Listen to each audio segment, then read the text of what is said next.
welcome to the 16th episode of Sol y Punto. This is a knitting podcast, so if this is your first time here, welcome.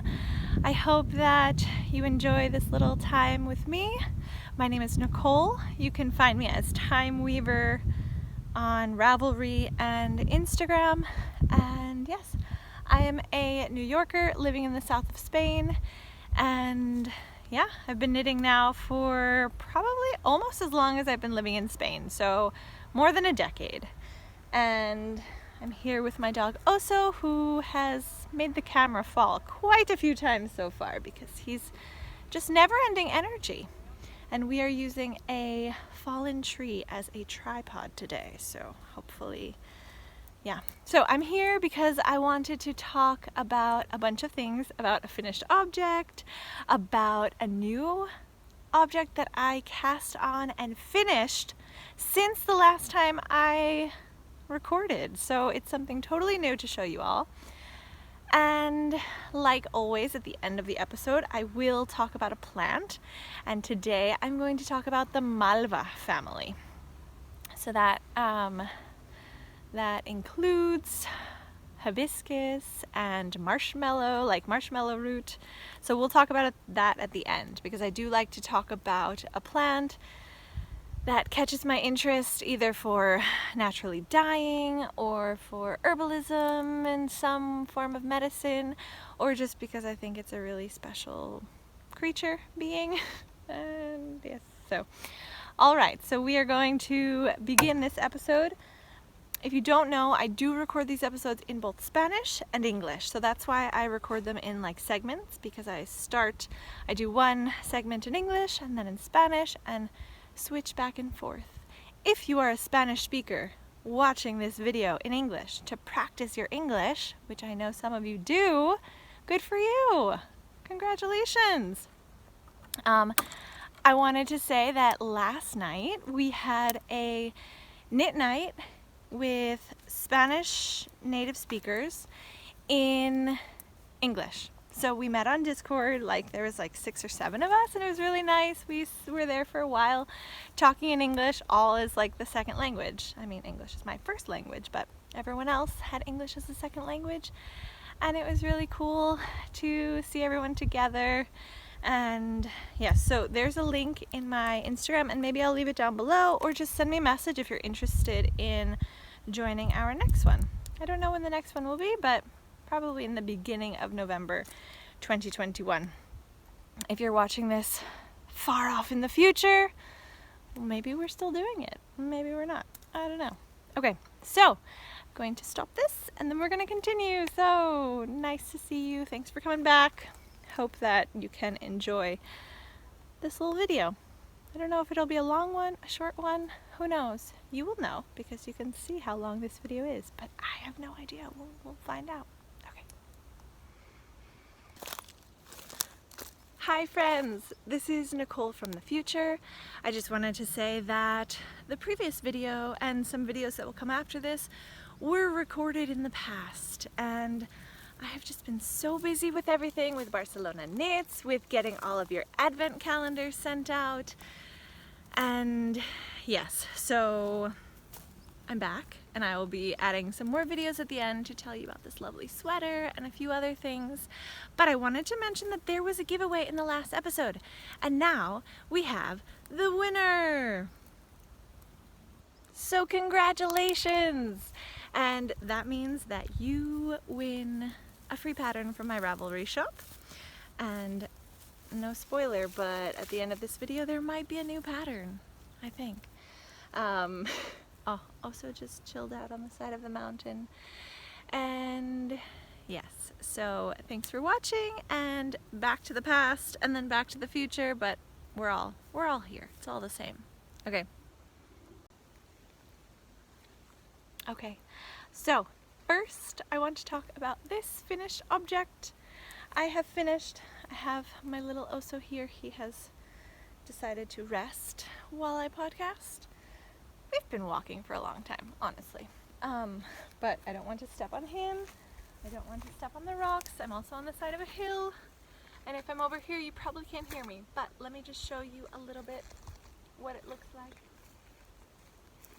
Also with the sun, maybe I can get some other videos and insert them here.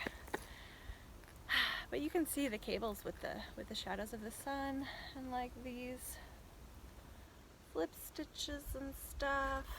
Very cool pattern. This is the Noki Cardigan. You can see that the sleeves, I kind of like, because it's so oversized and like my shoulder's actually up here, I made them like shorter, but I like roll them up.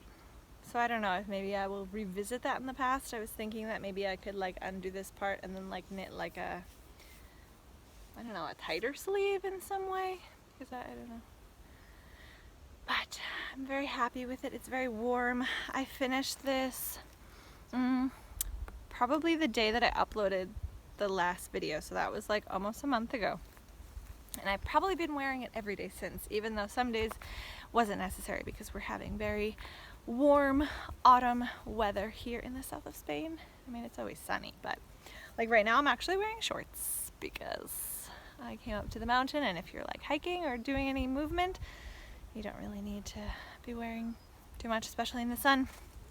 So yes, this is the Noki Cardigan. It is knit with Tintica's DK weight yarn, and it is a yarn naturally dyed with palo campeche, which is the bark of a tree. Not this tree, but of a tree. And you can use it like, you can like saturate it more and it would be like a darker purple. This is like a very light lilac lavender color, which I absolutely love, and it almost has like some gray tones in it. It's really beautiful. I feel like it even changes color in the sun. It's really magical. I love natural dyes. If you know me, you know I love natural dyes. But yes, so the bark of palo campeche, I'm saying it in Spanish, the bark of logwood, it's logwood. And so you could saturate it more. You could mix logwood maybe with cochineal, or you could mix it with so many other plants or things, and or maybe use a modifier and change the color. So there's so many options. I was saying in the Spanish section that acid dyes, or like chemical dyes that we use like nowadays, really have only been around for about 100 years, maybe 150 years. So this is very new. For the rest of human history, people have been dying, naturally dying with plants, with minerals, with so many things. So yeah, I invite you all to explore the natural dyeing. I think it's something that you can get a lot of joy out of, and imagine if you even forage yourself the plant material to use and just experiment. You can always over dye. And if you want someone to hold your hand, just get one of Tintica's kits, because she explains it all there in English, Spanish, French, German, the instructions. So it's very accessible, and everything is measured out, so you can just use that. Like if you want to dye like this color, you can get one of her logwood kits, and then you can have your own logwood dyed by you in your kitchen. All you need is a pot for dyeing and a kitchen and water.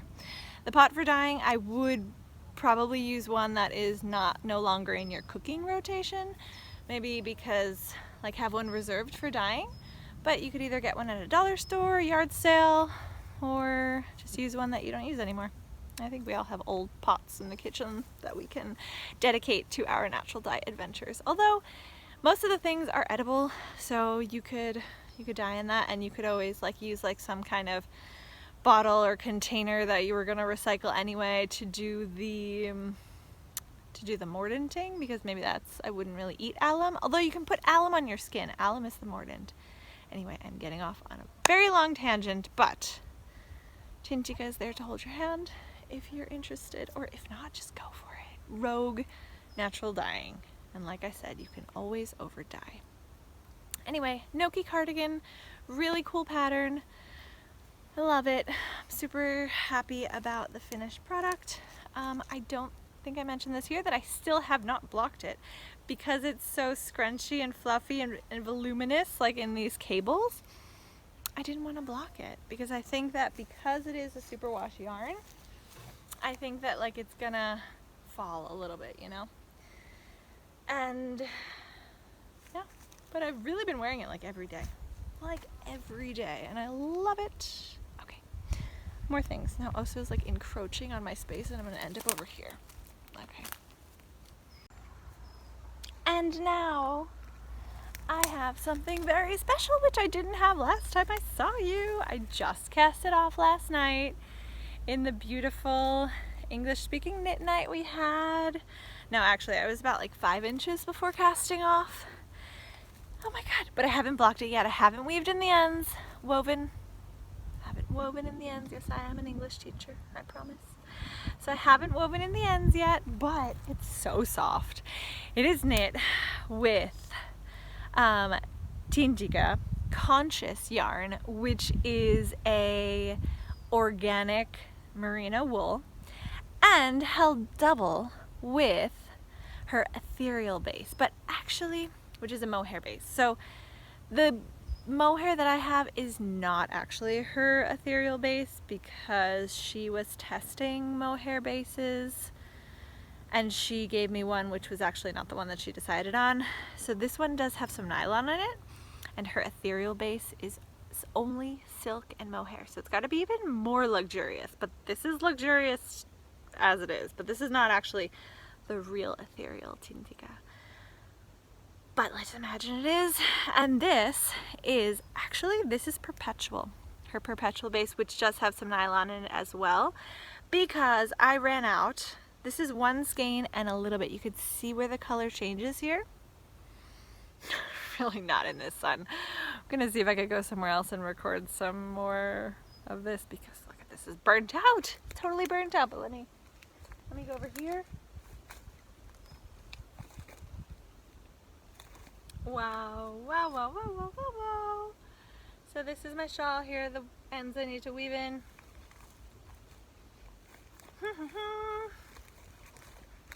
Let's not trip over Oso, who has now woken up. He's like, can't nap, Nicole. There's so many birds and things going on around here. Anyway, so this is going to be blocked and I think it'll grow a little bit, but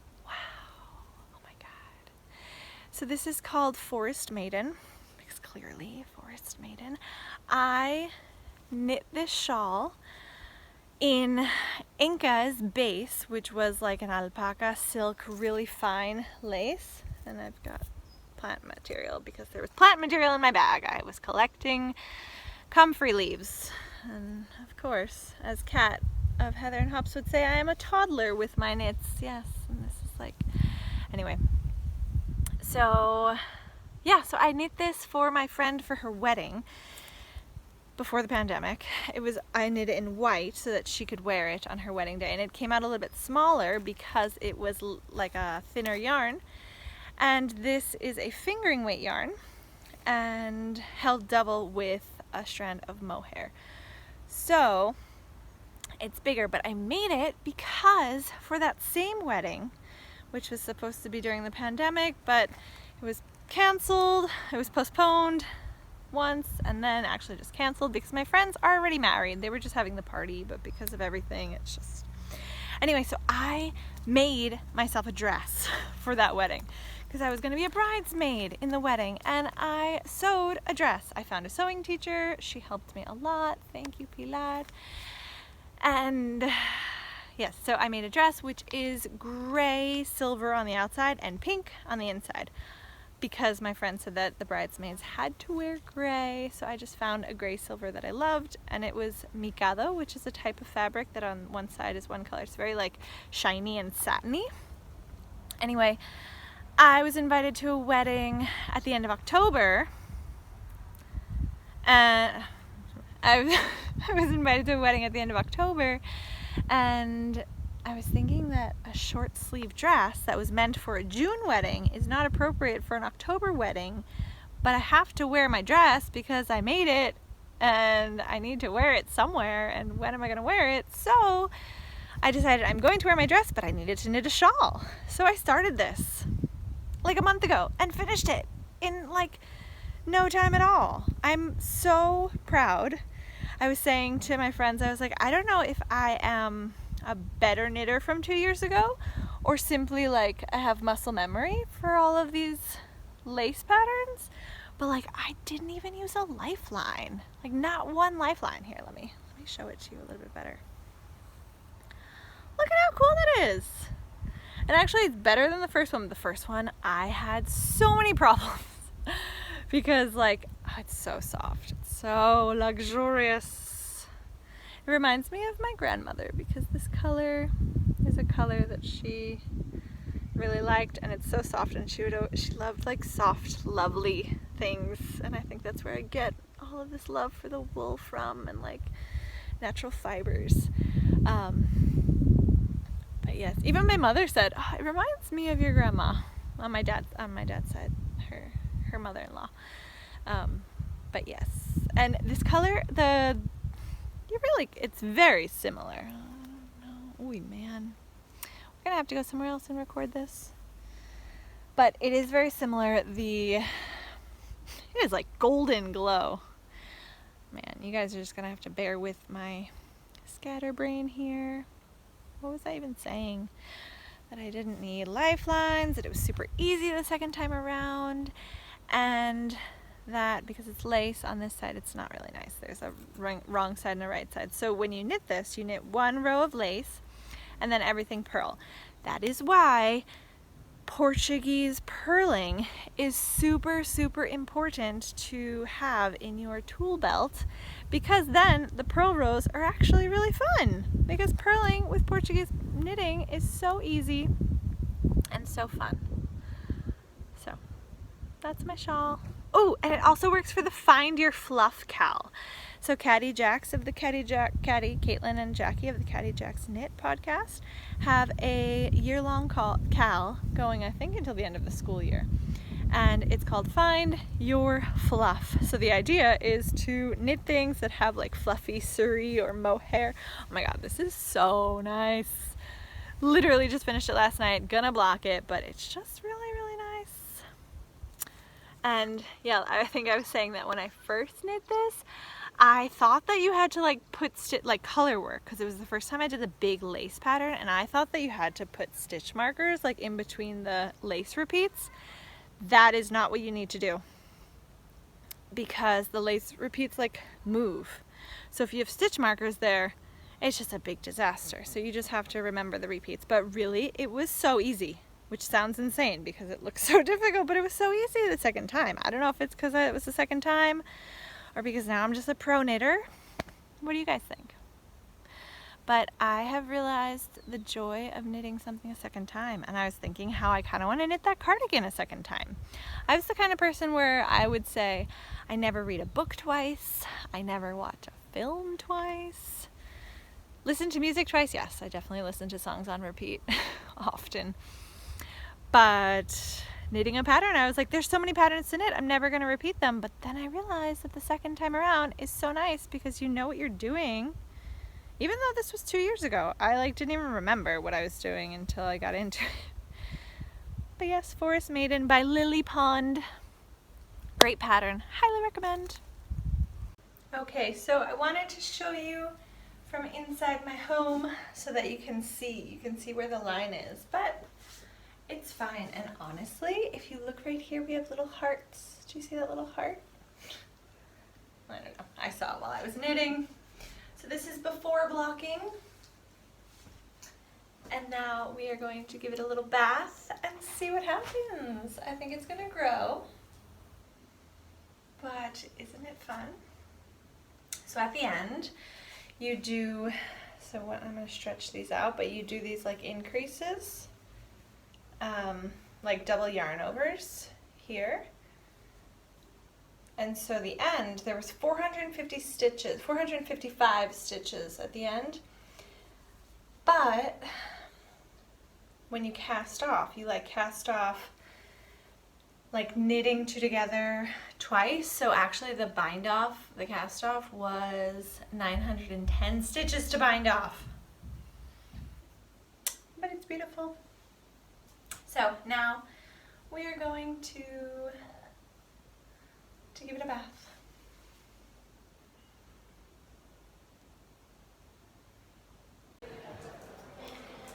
And here we have it.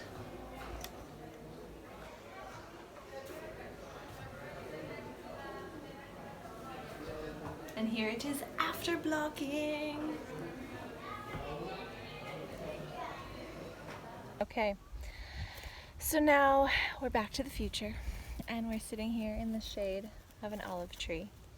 And I just wanted to talk about a few more things. First of all, I've got some crazy hair. First of all, I wanted to say thank you to everyone who has purchased our naturally nourishing knit bars or the stitch markers that I made specifically for Barcelona Knits. It was so nice to see everyone like getting excited about the bars that we made and, well, that Alejandra has made, and about my stitch markers and stuff. So the naturally nourishing knit bars have sold out, but don't worry because we have ordered more supplies and there will be another batch coming out in the beginning of December. So stay tuned for that. You can like follow me on Ko-Fi to see when they come out. And I might, if people are interested, put like a pre-sale up so that you can get them now. I don't know, or soon. But yeah, so the beginning of December we will have more of those. And I wanted to talk about it a little bit. I have mine here.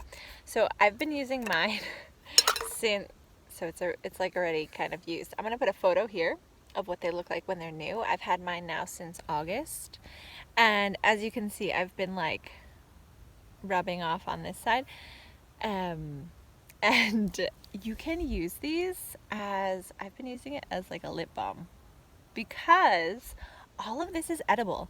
This is shea butter, cocoa butter, and vegetable wax, which comes from a plant which is called Candelia. It's like a bush, and that's where they get the wax from.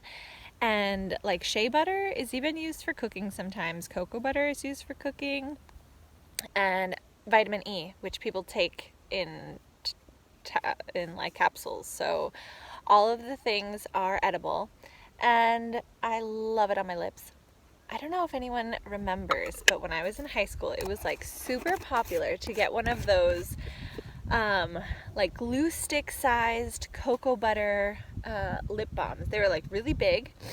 I don't remember who made them, but I just remember that they were super popular in my high school. Like every girl had one in her backpack, and it was like this big stick like this, and you would rub it on your lips, and it was cocoa butter and shea butter, and that's what this has. So it reminds me of that, so I use it on my lips and on my hands, and you can use it really all over your body. We call it a solid hand cream bar for knitters, for knitting, but you can use it anywhere, and it is cruelty free, it is ecological, it is vegan.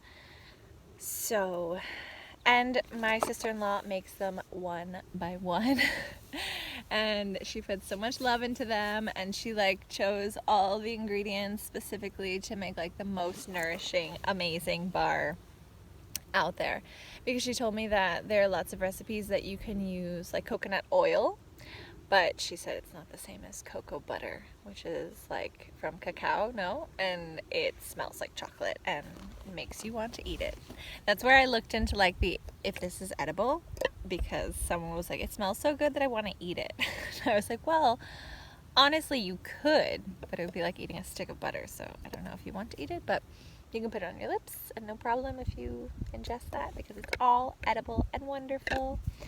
And Alejandra, my sister-in-law who makes these, is so excited about all of your support, and she has so many ideas for future things because she makes everything. She makes all the shampoo and conditioner, solid shampoo and conditioner that I've been using for now the past 2 years. So I haven't used any real shampoo or like chemical shampoo, but I use hers, and my hair is growing nice and long.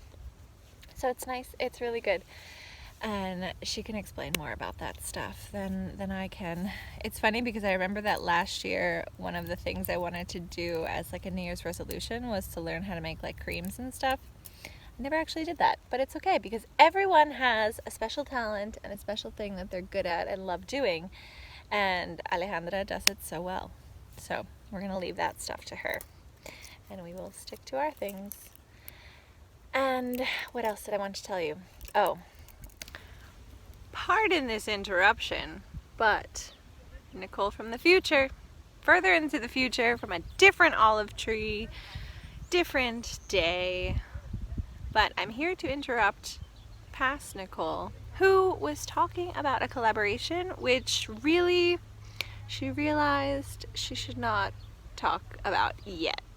But stay tuned because in 2022 there's going to be so many interesting things coming.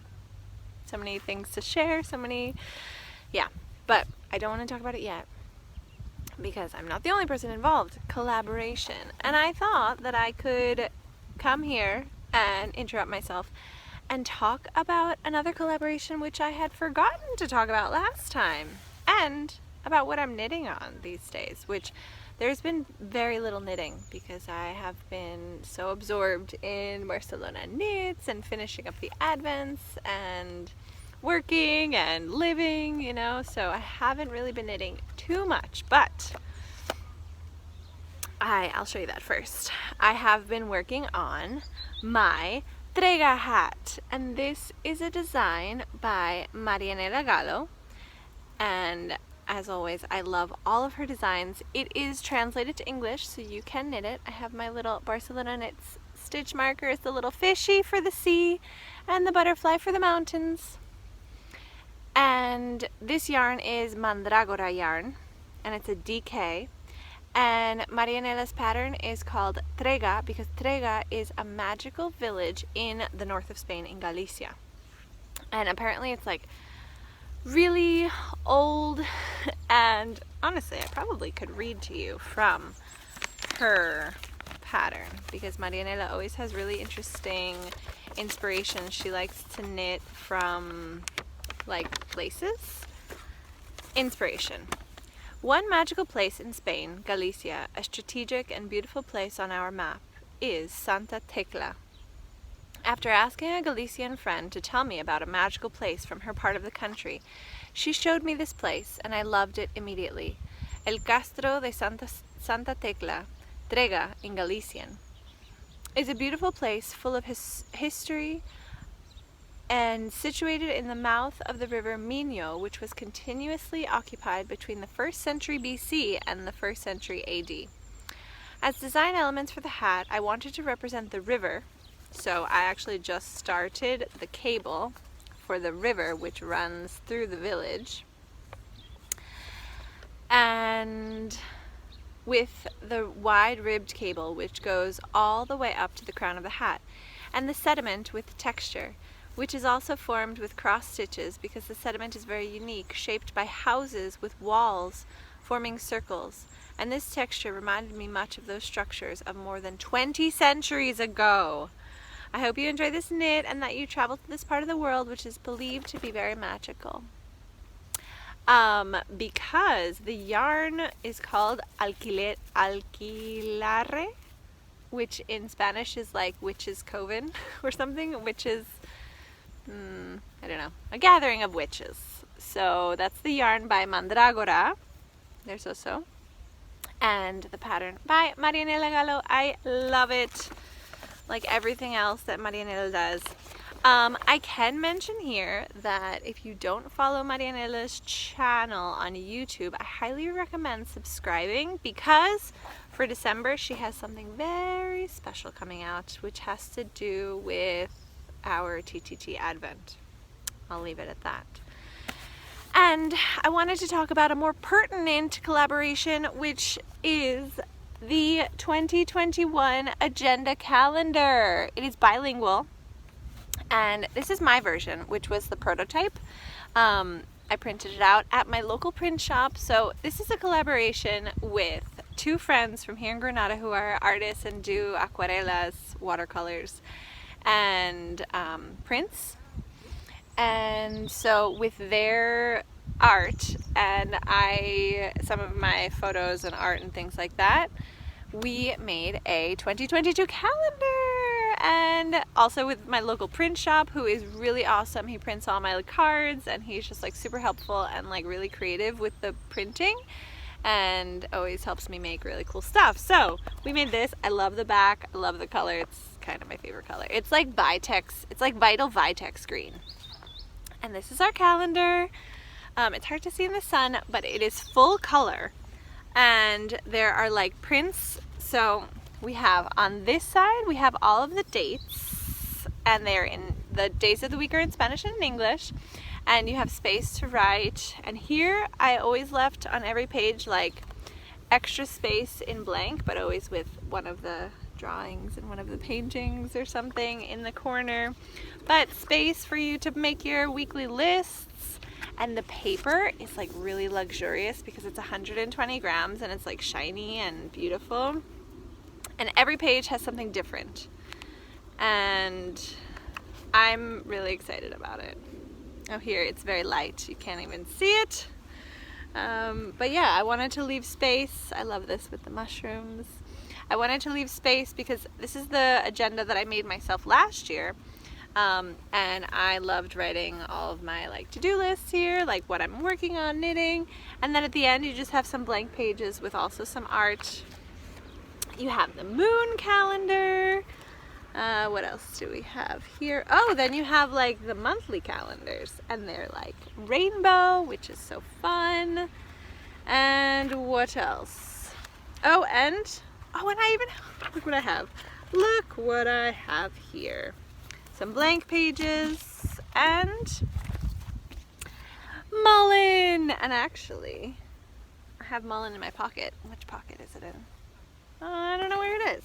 I just took a leaf because mullen is so fuzzy and delicious and lovely.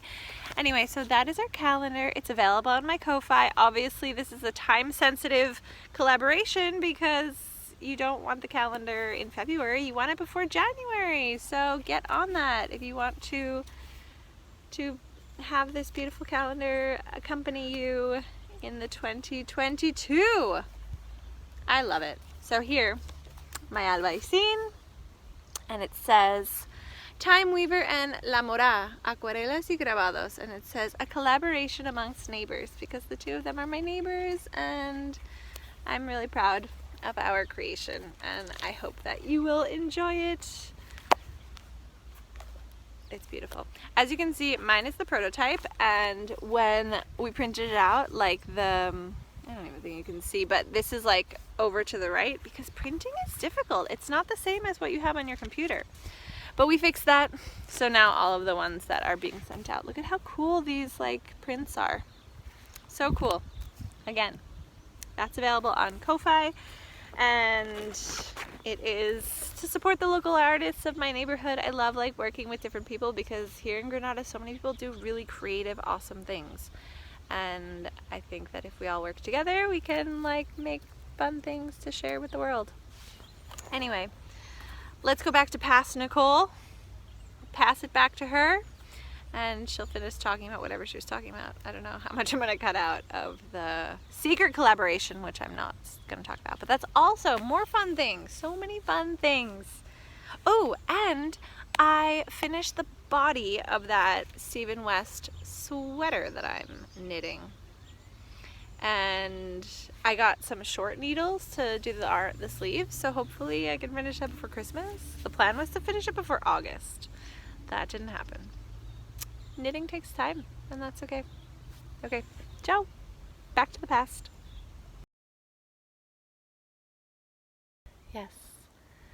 So, I'm wearing two beautiful hand knit things that were not knit by me, and they just like bring me so much joy. I don't know if you can see very well because of where the sun is. I always choose the worst places to record.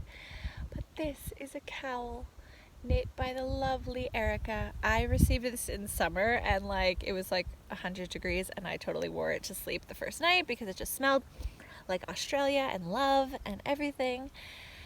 So I'm now getting to wear it because it's cold in Granada. And then I'm wearing the Gloam Cardigan.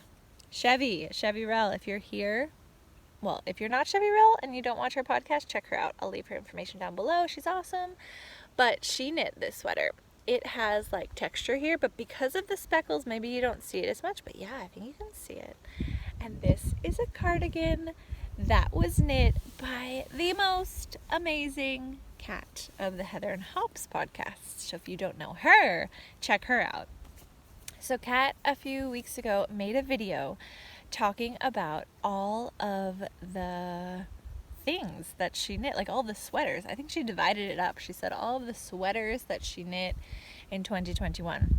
She knits a lot, and she probably knit, I don't know, maybe like 30 things this year or more.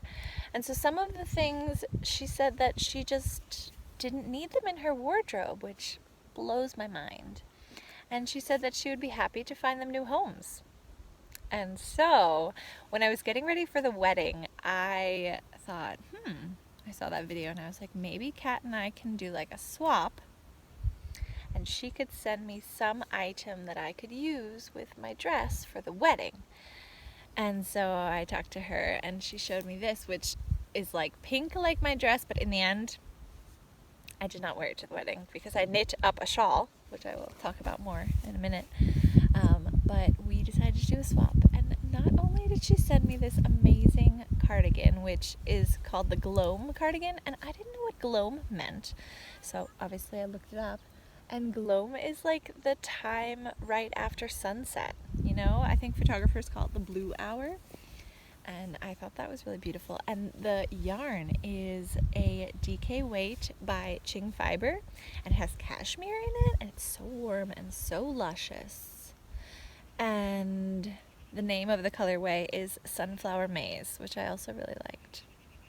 And yeah, so thank you, Kat. Oh my god, it arrived.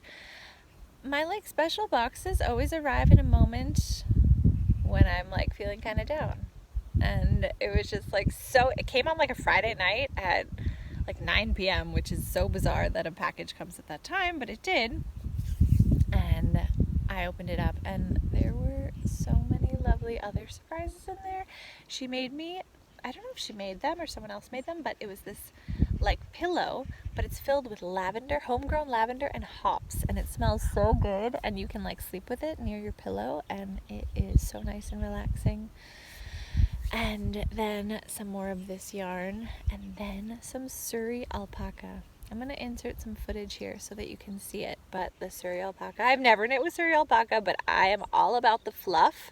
If you don't know, the Find Your Fluff Cal is going on right now by Caddy Jacks, Caitlin and Jackie of the Caddy Jacks podcast, and they're doing like a year-long knit-along, a Find Your Fluff, so knit with anything fluffy, and now I'm just obsessed with knitting with fluffy things. So now I have all this Surrey alpaca. Like, Kat, you went above and beyond.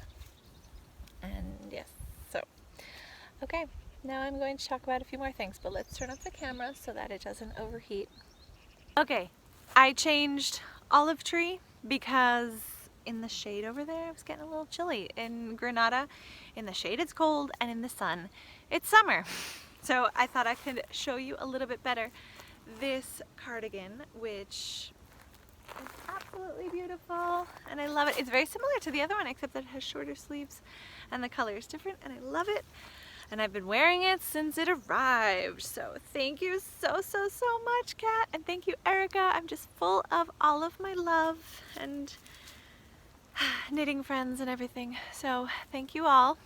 I love this Gloam Cardigan by Kat of Heather and Hops. Although it's not her pattern, I think it is by Caitlin Hunter. Yes, so now we are going to do a costume change. I'm going to show you more things. Ready? Go! Okay! Wait, no. Costume change, no. But I wanted to show you the shawl, which has been blocked and worn to the wedding. I love this. But, you know, I like it for like a formal situation when you're going to wear it on your back like this. Because I'm always like holding my neck, no? So I normally wear a shawl, but because the form is like this, and because of the color, I feel like when I wear it like this, it reminds me of like a bib or some kind of, I don't know, I don't know if I really like it like this. So like I kind of like fold it in to make it look more like a cowl, like when I wear it with my coat, because it is mohair, so it's super warm. It's okay if I like do it like that, but I don't like when it's like this, you know. I don't know, because of the way that it's, I don't know if I'm explaining myself well, but I think that it blocked out beautifully. I think the yarn is amazing. Again, this is Tintiga, naturally dyed mohair and her organic merino, and it is just glorious. And the pattern name is Forest Maiden, because Forest Maiden. And I wanted to say, I'm going to put in a picture now of me wearing it for the wedding with my handmade sewn dress, which did not fall apart, even though I had nightmares that that might happen. I will put a heart over my partner's face so that he doesn't feel like I'm showing him off on the internet.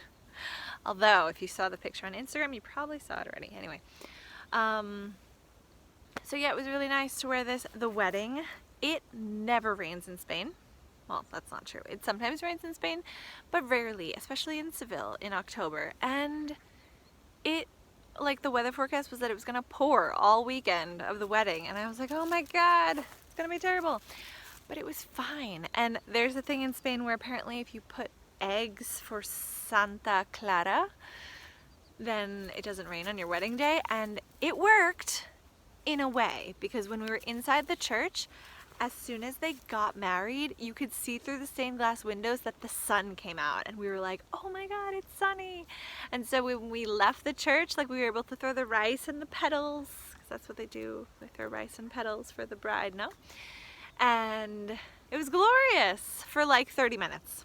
And then it started raining again as soon as we got to the big party and everything, so it was fine because we were inside. But my shawl was a hit. It was funny because I was wearing my handmade dress, and they brought over some, they were always handing out hors d'oeuvres, no?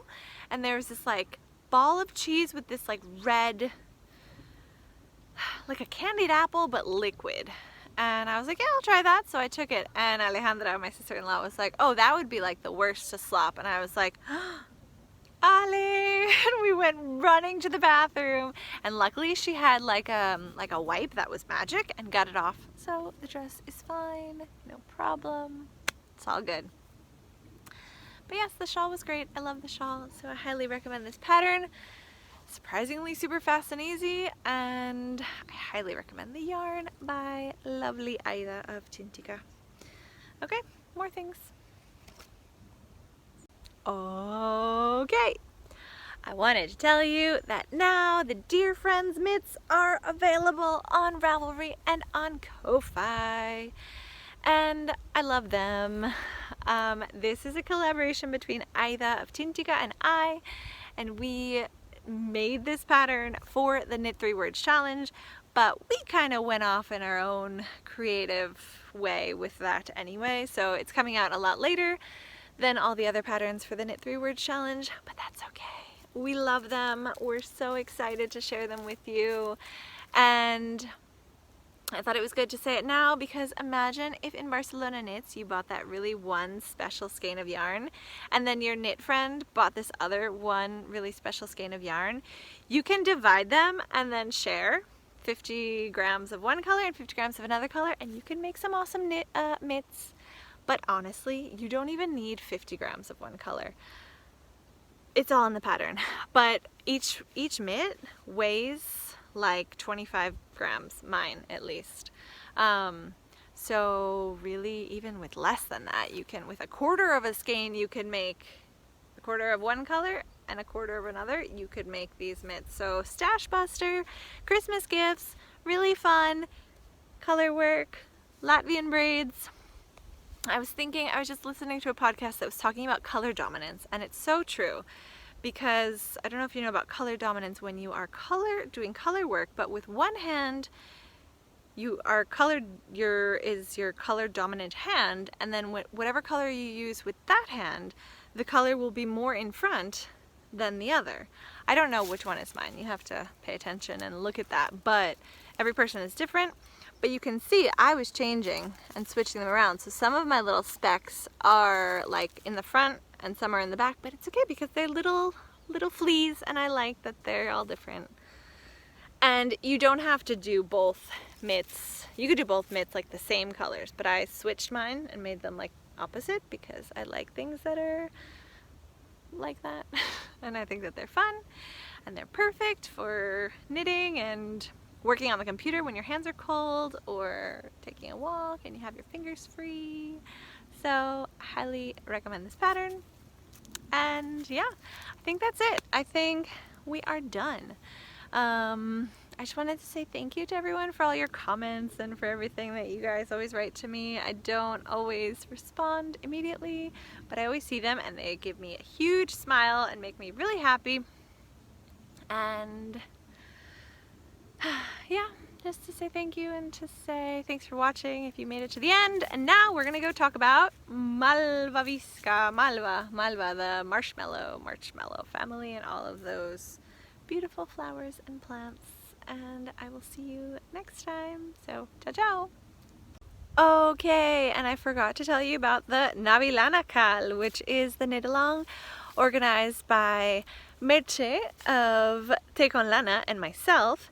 And we are knitting gifts for family and loved ones for the holiday season. It will be going from now until the 6th of January, which is like Three Kings here in Spain, and it's really fun. So if you want some ideas about what to knit for your family, then head on over to the Discord page or the Telegram, and you can check out what people have been making. People are super prolific and making so many things for their family and loved ones. So I suggest you head on over there for some ideas. And there's Oso's not knitting anything for any of his family. He does not take part in that. But yes, lots of things. And we've been having some knit nights on Discord, so that's also really fun. So join us and see you soon. Okay, so today I want to talk about Althea officinalis, which is malva, or in English it's called marshmallow root, so a mallow. And actually this family of the Malvaceae family has over 4,000 species, including okra, cotton, cacao, durian, you know the durian fruit?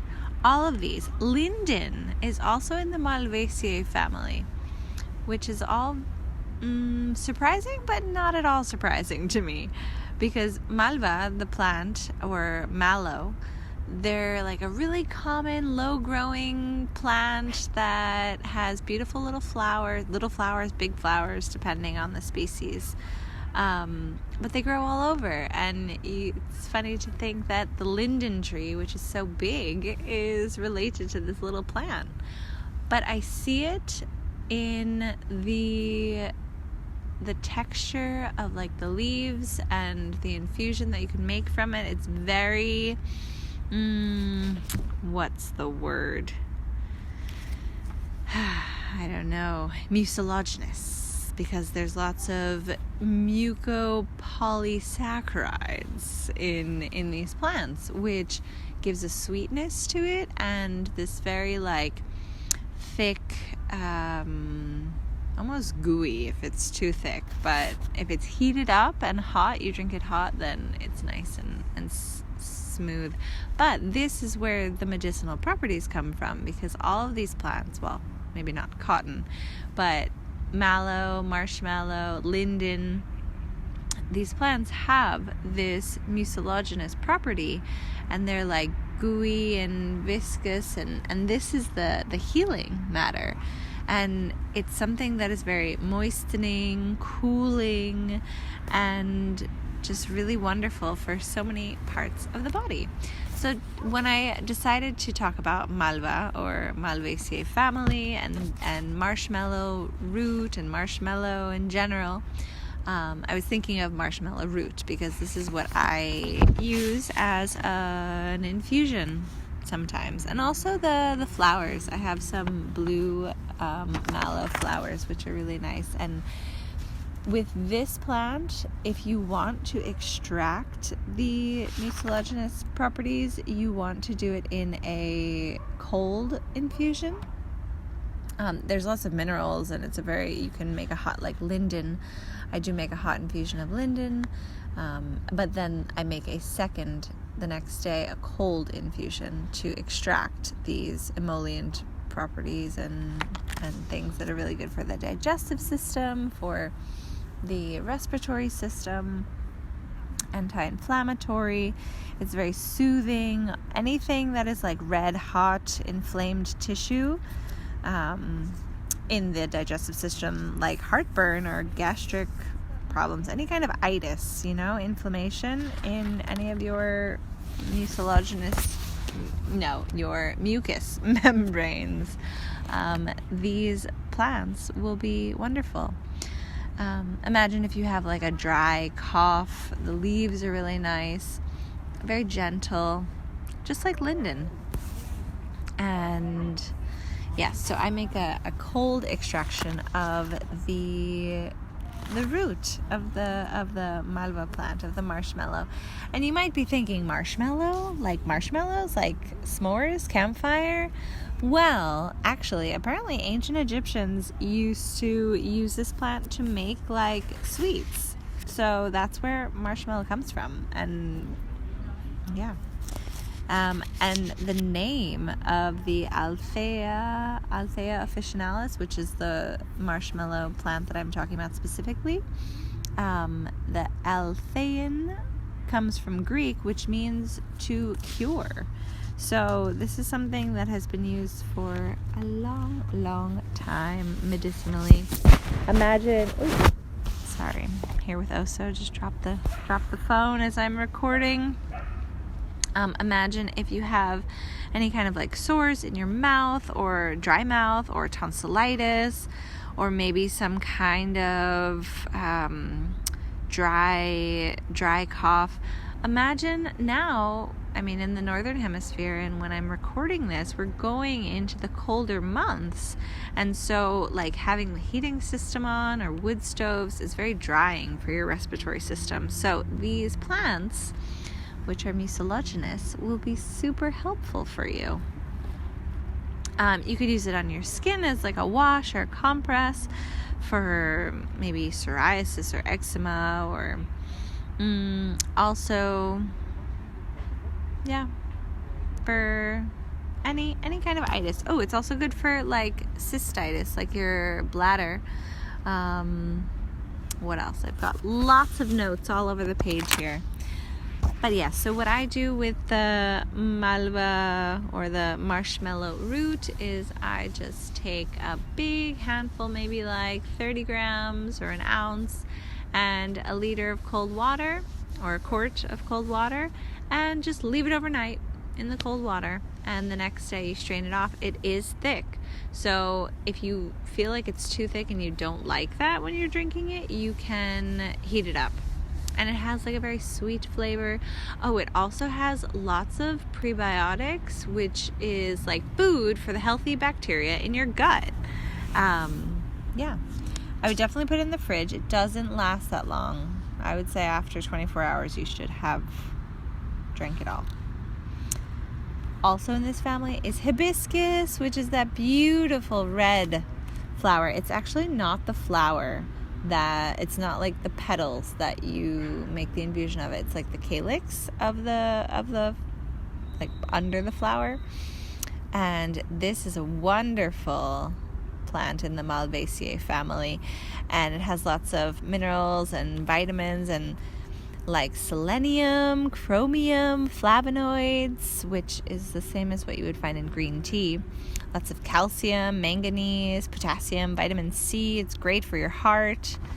There are so many plants in the Malvaceae family. So like hibiscus really grows in tropical areas, but marshmallow grows all over. So no matter where you live, there must be some Malvaceae plant in your area that you can find that is moistening and beautiful and lovely. Wanted to say this at the beginning, but I'm not a doctor nor a medical professional of any kind. I am just an herbal enthusiast, and I want to inspire you to also check out the plants and see what's growing around you. Herbal medicine is people's medicine. Anyway, thanks for listening and thanks for being here, and I hope that you can get some marshmallow in your life, even if it's just some s'mores and some knitting. Okay, ciao!